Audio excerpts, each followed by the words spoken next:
হযরতে আইয়ুব আলাইহিস সালাম নামাজরত অবস্থায় ছিলেন।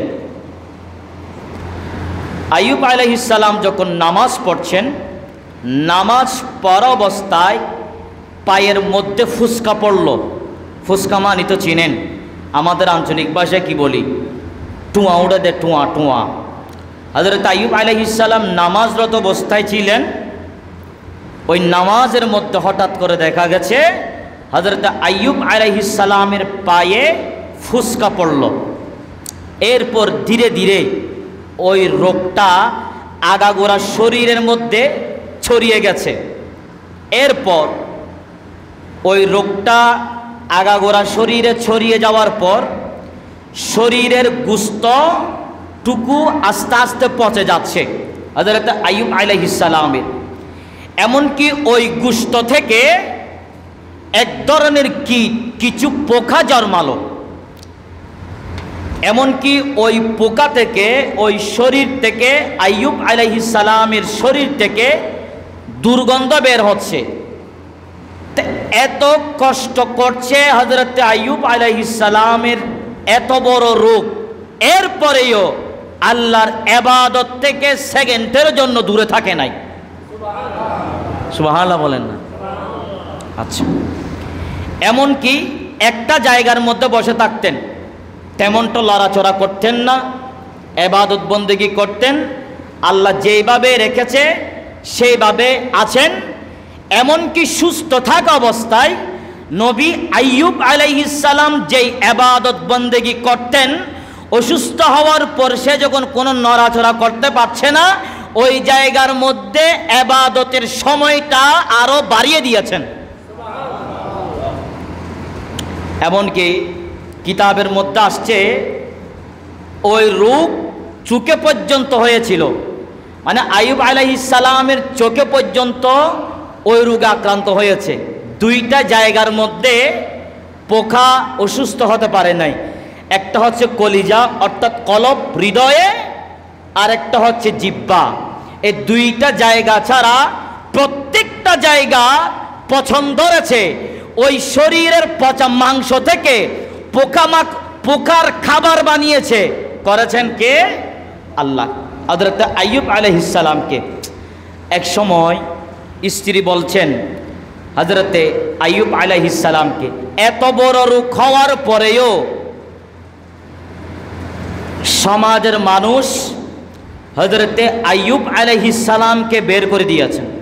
বলি নাউজুবিল্লাহ। আপনি কোন এলাকাবাসীর কথা বলছেন? আমরা অনেক সময় এলাকাবাসী সমাজের কেউ যদি কষ্টের মধ্যে থাকলে আমরা অনেক সময় সাহায্য করি কি করি না? ওই মানুষটা যখন সবল হয় আপনাকে ভুলে যাবে, ঠিক না বেঠিক? যেই সমাজ থেকে হযরতে আইয়ুব আলাইহিস সালামকে বের করে দিয়েছেন, ওই সমাজের মধ্যে কেউ গরিব ছিলেন না। ওই সমাজের মধ্যে যারা আছেন সবাইকে সাহায্য সহযোগিতা করেছেন। কোন একজন আল্লাহর বান্দাকে হযরতে আইয়ুব আলাইহিস সালামের দরজা থেকে খালি যাইতে পারে নাই। যেমন সম্পদশালী বানিয়েছেন, এমন বিরাট হৃদয়ের অধিকারী বানিয়েছেন হযরতে আইয়ুব আলাইহিস সালামকে। সমাজের মানুষরা যখন আইয়ুব আলাইহিস সালামকে যখন ঘৃণা করতে লাগলেন, স্ত্রী বলছেন যে আমার প্রাণের স্বামী হযরত আইয়ুব, যদিও বা স্ত্রীর নাম ছিল রহিমা। বলেন, স্ত্রীর নাম ছিল কি? রহিমা। বিভিন্ন রিওয়ায়াতে আপনার রাহমাও এসেছে, লাইয়া এসেছে, তবে কয়েকটা জায়গার মধ্যে যেটা বেশি প্রসিদ্ধ নাম সেটা হচ্ছে রহিমা। তো রহিমা একদিন বলছেন যে আপনার যেভাবে আপনি কষ্ট করছেন, যেভাবে আপনি মুসিবতের মধ্যে পতিত হচ্ছেন, তখন আইয়ুব আলাইহিস সালাম বলছেন, আইয়ুব আলাইহিস সালামকে বলছেন তার স্ত্রী, আমরা যখন সুখে ছিলাম, আল্লাহ যখন আমাদেরকে নাজ নিয়ামত দিয়েছেন, ওই নিয়ামতগুলো, ওই ভালোবাসাটুকু যেভাবে আপনি আমি স্ত্রীকে বন্টন করে দিয়েছেন, আপনার সুখটা আমরা স্বামী স্ত্রী ভাগ করে নিয়েছি। আপনার অসুস্থ, আপনার মুসিবত আপনার কষ্ট আমি রহিমা, আপনার স্ত্রী আপনার কষ্টটাও আমি রহিমা ভাগ করে নেব। সুবহানাল্লাহ বলেন। এখন স্ত্রী ছিল কয়জন? আরো জোরে বলেন কয়জন? এলাকাবাসীরা যখন আইয়ুব আলাইহিস সালামকে সমাজ থেকে বের করে দিয়েছেন, বিরক্তের কারণে আইয়ুব নবীর 3টা স্ত্রী ছিল, সেগুলোও চলে গিয়েছেন, শুধু একজন স্ত্রী ছিল। এই মিসরা থেকে বুঝতে পারলেন, আপনি স্ত্রী যদি হয়, এমন স্ত্রী দরকার যে স্ত্রী স্বামীর অসুস্থতার হওয়ার পরেও স্বামীকে ছেড়ে চলে যায় না। এই সমস্ত স্ত্রী আমাদের সমাজে দরকার, ঠিক না বেঠিক?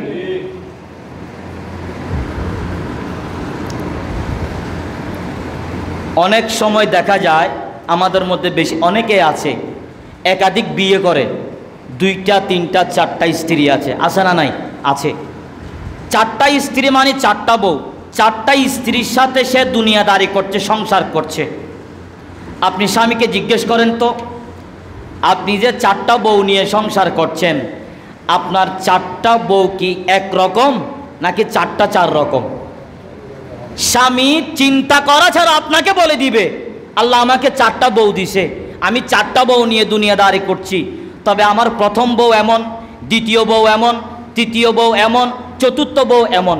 হযরত আইয়ুব নবীর 4 জন স্ত্রী ছিল, 3 জন স্ত্রী তালাক নিয়ে চলে গেছেন।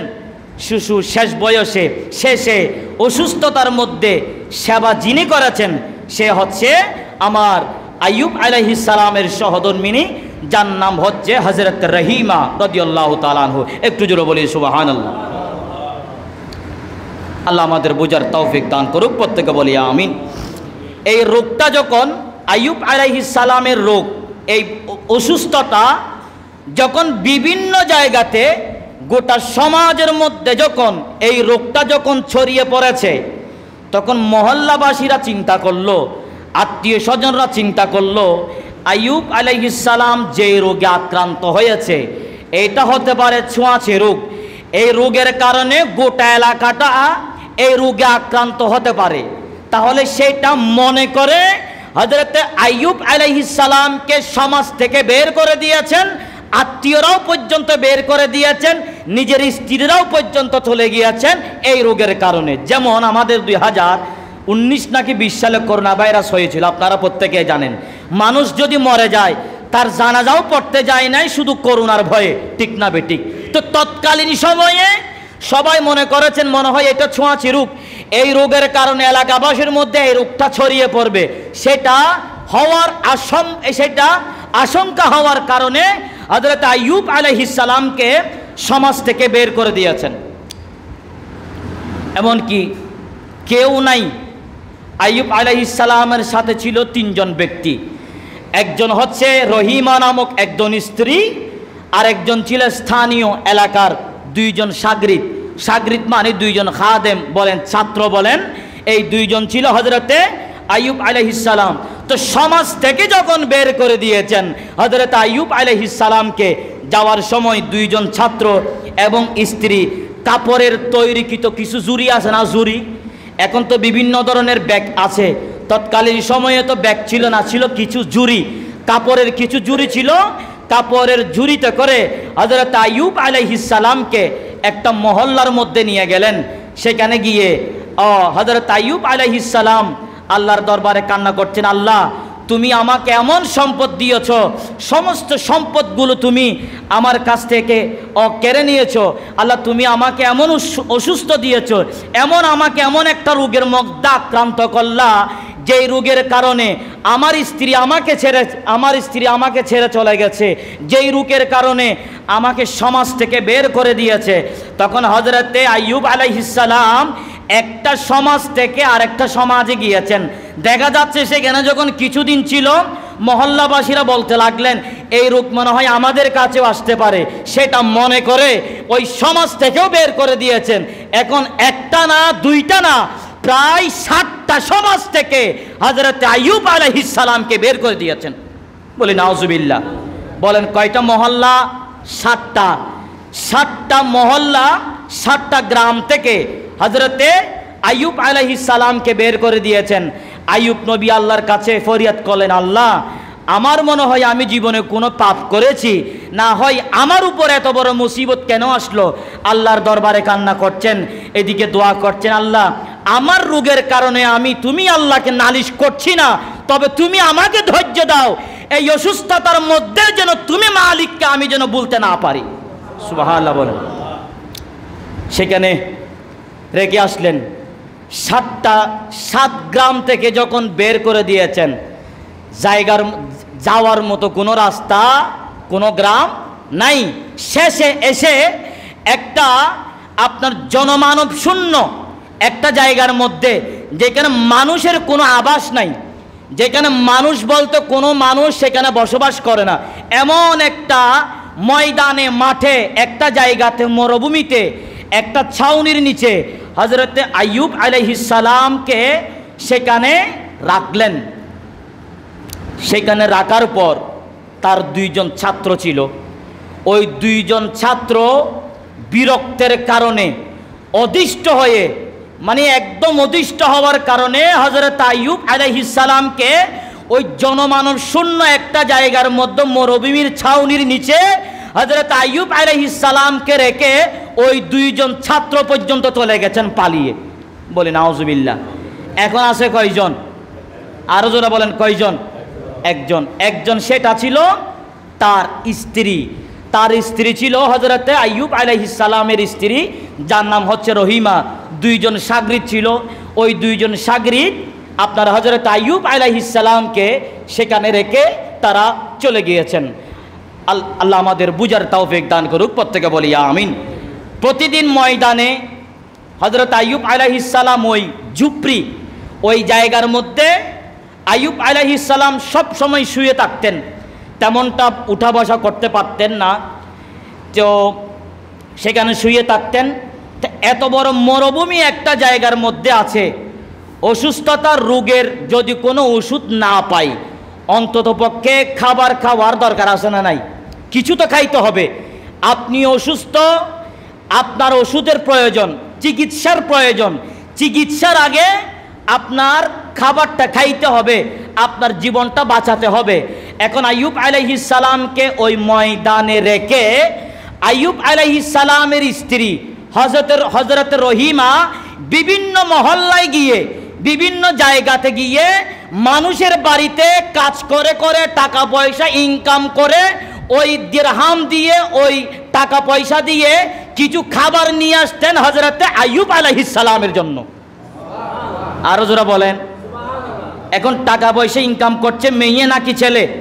মেয়ে। হযরত আইয়ুব আলাইহিস সালামের স্ত্রী। অসুস্থ রোগী ছিলেন কে? হযরতে, ওনারা আর কথা বুঝতে লাগবে না বাসি, একটা নম্বরে মাতিবা না আল্লাহ। হযরত আইয়ুব আলাইহিস সালামের স্ত্রী বাহিরে বিভিন্ন মহল্লায় গিয়ে, এলাকায় বাড়িতে বাড়িতে গিয়ে কাজকর্ম করতেন। কাজ করার পর ওই কাজের বিনিময়ে কিছু খাবার নিয়ে আসতেন, ওই খাবারগুলো খাওয়াইতেন ওই জায়গার মধ্যে অসুস্থ হযরতে আইয়ুব আলাইহিস সালামকে। একটু জোরে বলি সুবহানাল্লাহ। বিভিন্ন জায়গাতে কাজ করছেন, বাসা বাড়িতে গিয়ে কাজ করছেন হযরতে আইয়ুব আলাইহিস সালাম। তো আইয়ুব আলাইহিস সালাম যখন বিভিন্ন জায়গায়, স্ত্রী যখন বিভিন্ন জায়গায় কাজ করছেন, হঠাৎ করে দেখা গেছে এতদিন ঘৃণা করেছেন হযরতে আইয়ুব আলাইহিস সালামকে। এখন ওই আইয়ুব আলাইহিস সালামকে যখন দিন রাত 24 ঘন্টা সেবা করছেন তার স্ত্রীর কারণে কোনো এলাকার মধ্যে রোগ ছড়িয়ে পড়ে কিনা, এখন এলাকার মধ্যে কাজ দেওয়াটা বন্ধ করে দিয়েছেন হযরত আইয়ুব আলাইহিস সালামের স্ত্রীকেও। বলে নাউজুবিল্লাহ। সবাই মহল্লা এলাকার মানুষ কত বড় খারাপ চিন্তা করিছন, অনারা এত বড় একখান এলাকা ন, একখান ঘটনা ঘটুক, আয় ওনারা রাজি হক্কা হতা হইতে ওনারা দিলত লাগিল, ওনারা আরে ক্ষমা করে দিবেন আল্লাহর ওয়াস্তে। এ হতাগিন হইলে বহুত হতুগুণ তো লাগিল ওনারা এন আর ক্ষমা করে দিবেন। কারণ এ নাই আল্লাহ রসুলের স্বার্থে। মনে করেন এলাকার না যে 100 ফ্যামিলি আছে, মাতন না হওয়ান 100, আপনাদের এলাকায় 100 ফ্যামিলি আছে। আপনি চিন্তা করেন একটা ঘটনা ঘটছে, সেটা পরিস্থিতির কারণে ঘটনাটা ঘটেছে, দেখবেন 100%-এর মধ্যে 95% আপনার বদনাম করবে, বাকি 5 জন আপনার সুনাম করবে। সেটার নাম হচ্ছে মহল্লা। চিন্তা করেন হযরত আইয়ুব আলাইহিস সালামকে সেবা করছে রহিমা নামক তার স্ত্রী। তো সেবা যখন করছেন, আইয়ুবের সেই রোগটা আপনার রহিমার কাছে চলে আসছে কিনা, ওই রোগটার কারণে গোটা এলাকার মধ্যে ছড়িয়ে পড়ে কিনা, সেটা আশঙ্কা হওয়ার কারণে হযরত রহিমাকে পর্যন্ত কাজ দেওয়াটা, খাবার দেওয়াটা মহল্লাবাসীরা, এলাকাবাসীরা বন্ধ করে দিয়েছেন। বলি নাউজুবিল্লাহ। হঠাৎ করে একদিন কোনো খাবার পাচ্ছে না, কোনো আপনার কাজ পাচ্ছে না, এখন কি করবে? হঠাৎ করে একজন কাফের মহিলার কাছে গেছে, বেদুইনের কাছে গেছে মহিলা। সে বলল, আজকে আমাকে কেউ কাজ দেয় নাই, আমার খাবারের প্রয়োজন, আমার জন্য না, আমার প্রাণ প্রিয় স্বামী হযরত আল্লাহর নবী হযরত আইয়ুব আলাইহিস সালাম অসুস্থ, জনমানব শূন্য একটা খোলা ময়দানের নিচে শুয়ে আছেন, আমি বাসা বাড়িতে গিয়ে কাজ করছি। হযরত আইয়ুব আলাইহিস সালামের খাবারের জন্য কখন এই রোগ থেকে সুস্থ হয় আল্লাহ ছাড়া কেউ জানে না। আমি কাজের বিনিময়ে খাবার নেই, এখন আমাকে একটু আপনি যদি কাজ দেন তাহলে আমাকে একটু খাবার দেন কাজের বিনিময়ে। ওই কাফের মহিলা বলছে, আমি তোমাকে কাজ দিতে পারি, তবে একটা শর্ত আছে। শর্তটা হচ্ছে কি, তোমার মাথায় যেই চুল আছে ওই চুলের একটা বিনি তুমি আমাকে কেটে দিয়ে ফেলতে হবে। বলি নাউজুবিল্লাহ। তৎকালীন সময়ে কিন্তু মেয়েদের চুলের একটা দাম ছিল। তৎকালীন সময়ে মহিলাদের লম্বা চুলের কি ছিল, একটা ভালো একটা ডিমান্ড ছিল, একটা মূল্য ছিল, ভালো একটা সম্মানিত ব্যক্তিদের একটা লক্ষণ ছিল। তো বর্তমান যুগের মেয়েদের চুলও নাই, অনেক মেয়েদের চুল লম্বা লম্বা আসে না নাই? মেয়েদের চুল লম্বা হলে ভালো লাগে, সুন্দর লাগে। এখন আপনি অনেক জায়গার মধ্যে না, এখন আপনারা তা আমার চাইতে ভালো বুঝবেন, বিভিন্ন সময় অনেক নায়িকা বলেন, যারা চলচ্চিত্র অভিনয় করছে তারা বলেন, আর যারা অনেক টাকাওয়ালা পয়সাওয়ালা মহিলারা আপনি খোঁজ নিয়ে দেখেন তাদের মাথায় চুল নাই। চুল থাকার কথা কোমর পর্যন্ত, চুল আছে মাত্র আপনার কাঁধ পর্যন্ত, যেটাকে বলে বাবরি কাটা চুল। এই বাবরি কাটা চুলটা হচ্ছে প্রিয় নবীজির সুন্নত, এটা মেয়েদের লক্ষণ না, এটা পুরুষদের লক্ষণ। লম্বা চুল আছে এটা তার বেজার লাগতেছে, তো চুলগুলো কেটে ফেলছে, আসে না নাই? তো তৎকালীন সময়ে হযরত আইয়ুব আলাইহিস সালামের স্ত্রীকে বলছেন যে আমার চুল, আপনার চুলগুলো আমাকে দেন, যাতে এই চুলের বিনিময়ে আমাকে তোমাকে আমি খাবার দিব। এখন ওই স্ত্রী প্রথমে বলেছিলেন, আমাকে আগে কিছু খাবার দেন, আমি চলে যাব। সারাদিন কাজের জন্য ঘোরাফেরা করেছেন, কথা বুঝেন। আইয়ুব নবীর স্ত্রী সারাদিন কাজের জন্য বিভিন্ন মহল্লা বাড়িতে গিয়ে আপনার কাজ চেয়েছেন, কোনো কাজ পাই নাই। কাজ না পাওয়ার কারণে হয়ে গেছে মাগরিবের সময়, রাতের মধ্যে তো কাজ করার কোনো যুক্তি নাই, কারণ একা শুয়ে আছেন অসুস্থ অবস্থায়। হযরতে আইয়ুব আলাইহিস সালাম চলে যাওয়ার জন্য যখন মনস্ক করলেন, খাবার নাই, কি নিয়ে স্বামীর কাছে হাজির হবে। এখন শেষে দেখতে পেলেন ওই মহিলার কাছে গেছে, আমাকে তাড়াতাড়ি একটু খাবার দেন, আগামীকালকে এসে আমি আপনার কাজটা পুরাই দিব। ওই মহিলা বলে, আগামীকাল করার জন্য আমার কাছে কোনো কাজ নাই, তোমার চুলগুলো আমাকে দাও, ওই চুলের বিনিময়ে আমি তোমাকে খাবার দিব। এই কথা শোনার সাথে সাথে আইয়ুব আলাইহিস সালামের স্ত্রী রহিমা সাথে সাথে কান্না করে দিলেন নজর নইরে। সে বলছেন, আমার স্বামীর সম্বল হচ্ছে, আমার স্বামী আইয়ুব আলাইহিস সালামের শেষ সম্বল হচ্ছে আমি রহিমার চুল। আমার চুল ধরে আইয়ুব আলাইহিস সালাম শোয়া থেকে দাঁড়াতো, আমার চুল ধরে আইয়ুব নবী একটু হাঁটতেন। আইয়ুব নবী যখন অসুস্থ অবস্থায় তো লাঠি ধরার প্রয়োজন আছে, ঠিক না বেঠিক? হযরত আইয়ুব আলাইহিস সালাম আমার চুলের মুঠি, আমার চুলের বিনিগুলো ধরে আইয়ুব নবী এগুলো ধরে হাঁটতেন, এগুলো ধরে দাঁড়াতেন। এগুলো ছিল আমার স্বামীর, আপনার এগুলো ছিল শেষ সম্বল। এটা যখন বলেছেন, সেটা বাধ্য হয়ে নিজের স্বামীর জন্য, আইয়ুব আলাইহিস সালামের জন্য আপনার রহিমা নিজের চুল পর্যন্ত বিক্রি করে দিয়েছেন আইয়ুব নবীর জন্য। চুল যখন বিক্রি করে দিয়েছেন, চুলের বিনিময়ে আপনার কিছু খাবার নিলেন, ওই খাবার নিয়ে চলে গেছেন হযরত আইয়ুব আলাইহিস সালাম। এদিকে শয়তান একটা বয়স্ক মানুষের বেশ ধরে হযরত আইয়ুব আলাইহিস সালামের কাছে গেছেন, বলে তোমার স্ত্রী রহিমা বিভিন্ন এলাকায় গিয়ে কাজকর্ম করে, সেটার বিনিময়ে তোমাকে এনে খাবার দেয়। আইয়ুব আলাইহিস সালামের স্ত্রী অর্থাৎ রহিমা তোমার স্ত্রী গ্রামের মধ্যে একটা চুরি করেছে, ওই চুরির দায়ে সমাজের মানুষ তোমার স্ত্রীর চুল কেটে ফেলেছে। বলি নাউজুবিল্লাহ। এই কথা যখন বলেছেন, আইয়ুব আলাইহিস সালাম অসম্ভব কেঁদেছেন, কাঁদার পর তিনি মান্যত করলেন, আমি যদি সুস্থ হই আমার স্ত্রী রহিমাকে 100টা বেতের আঘাত করব। বলি সুবহানাল্লাহ। এটাও সুবহানাল্লাহ বলার একটা কারণ আছে। সব প্রশ্ন এটা আমি আপনাদেরকে ভূমিকার মতো করে আমি আপনাদেরকে বলছি, যাতে বিস্তারিত আলোচনা আপনার সামনে আসছে। কারণ এদিকে দুইটা রাওয়ায়াত পাওয়া যায়। একটা হচ্ছে আল্লাহ আইয়ুব আলাইহিস সালামকে অসুস্থতাটা দিয়েছেন, একটা রাওয়ায়াত। আর একটা রাওয়ায়াত হচ্ছে শয়তান হযরত আইয়ুব আলাইহিস সালামকে মুসিবতে ফেলার জন্য আল্লাহ শয়তানকে পারমিশন দিয়েছেন যাতে ঈমানের পরীক্ষাটা দেওয়া হয়। দুইটা রাওয়ায়াত আমি আজকে আপনাদেরকে আমি এতটুক পর্যন্ত বললাম। এরপর আল্লাহ যদি বাঁচিয়ে যদি রাখেন, ইনশাআল্লাহ আগামী জুমায় আমি আরও আলোচনা করার চেষ্টা করব। আপনার হযরত আইয়ুব আলাইহিস সালাম তার স্ত্রীকে 100টা বেতের আঘাত করার ব্যাপারে 3টা মতবাদ আছে, 3টা রাওয়ায়াত আছে। আমি আজকে একটা বললাম, বাকি 2টা যেগুলো আছে সেগুলো ইনশাআল্লাহ এরপর থেকে আগামী জুমা আমি আলোচনা করার চেষ্টা করব। আল্লাহ আমাদের বুঝার তৌফিক দান করুক, প্রত্যেকে বলি আমিন। আজকে আমি এতক্ষণ পর্যন্ত যে ঘটনাটা বললাম হযরত আইয়ুব আলাইহিস সালামের, এই ঘটনার থেকে আমরা একটা জিনিস শিখতে পারলাম যে স্বামী যদি অসুস্থ হয়, কথা বলেন, স্বামী যদি স্বামী যদি অসুস্থ হয়, স্বামীর খাবারের জন্য স্ত্রী বাহিরে বাসা বাড়িতে বিভিন্ন জায়গায় চাকরি করে উপার্জন করে স্বামীর খাবার, স্বামীকে সুস্থ করাটা জায়েজ আছে না নাই? আরো জোরা বলেন, আছে না নাই? আছে।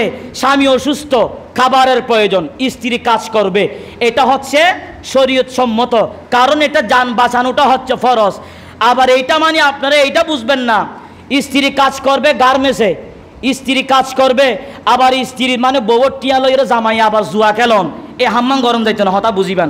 আমাদের সমাজের মধ্যে আছে না নাই? বিভিন্ন জায়গাতে আছে, আপনাদের এলাকায় নাই। আপনি শহরের মধ্যে অনেক জায়গার মধ্যে আছে। স্ত্রী কাজ করে গার্মেন্টসে, স্ত্রী গার্মেন্টসে চাকরি করে। তো স্ত্রী যখন গার্মেন্টসে চাকরি করে, চাকরি করার পর টাকা পয়সা ইনকাম করে স্বামীকে ফালে। স্বামী কি করে? সিগারেট খায়, গাঁজা খায়, জুয়া খেলে, জুয়া খেলার পর আপনার টাকাগুলো উড়াই ফেলে। আর আরেকটা কথা বললে আপনারা আশ্চর্য হয়ে যাবেন, আমাদের এলাকায় মধ্যবর্তী ফ্যামিলি, মাত্র একটা বউ। শহরের অনেক রিক্সা চালক আছে, একজন রিক্সা চালকের 2টা-3টা বউ আছে, 3টা-4টা বউ, ওরা গার্মেন্টসে চাকরি করে। ওই গার্মেন্টসের টাকাগুলো স্বামীকে দেয়। ওই স্বামী কি করে? টাকাগুলা নিয়ে আপনার মদ খায়, জুয়া খেলে, ফেন্সি ডিল খায়, বাবা দাদা এগুলো খায়। এগুলো খাওয়ার পর টাকা পয়সাগুলো সব কিছু অপচয় করছে, আসা না নাই? এগুলো করা যাবে না। স্বামী যদি অসুস্থ হয়, ঘরের পরিস্থিতির কারণে স্ত্রী বিভিন্ন জায়গার মধ্যে কাজ করাটা 100% জায়েজ। কেন জায়েজ? শুধু একমাত্র স্বামী অসুস্থতা হওয়ার কারণে। আল্লাহ পাক আমাদের বুঝার তৌফিক দান করুক, প্রত্যেকে বলি আমিন। হ্যাঁ, স্বামী যদি অসুস্থ না হয়, স্বামী যদি সুস্থ থাকে, ওই অবস্থায় স্ত্রী বাহিরে কাজ করার কোনো যুক্তি নাই। স্বামী যদি অসুস্থ হয়, পরিবারের মধ্যে যদি অশান্তি থাকে, কোনো যদি সমস্যা হয়, সেটা করতে পারবে, সেটা করলে কোনো আপত্তি নেই। আল্লাহ আমাদের আমল করার বুঝার তৌফিক দান করুক, প্রত্যেকে বলি আমিন।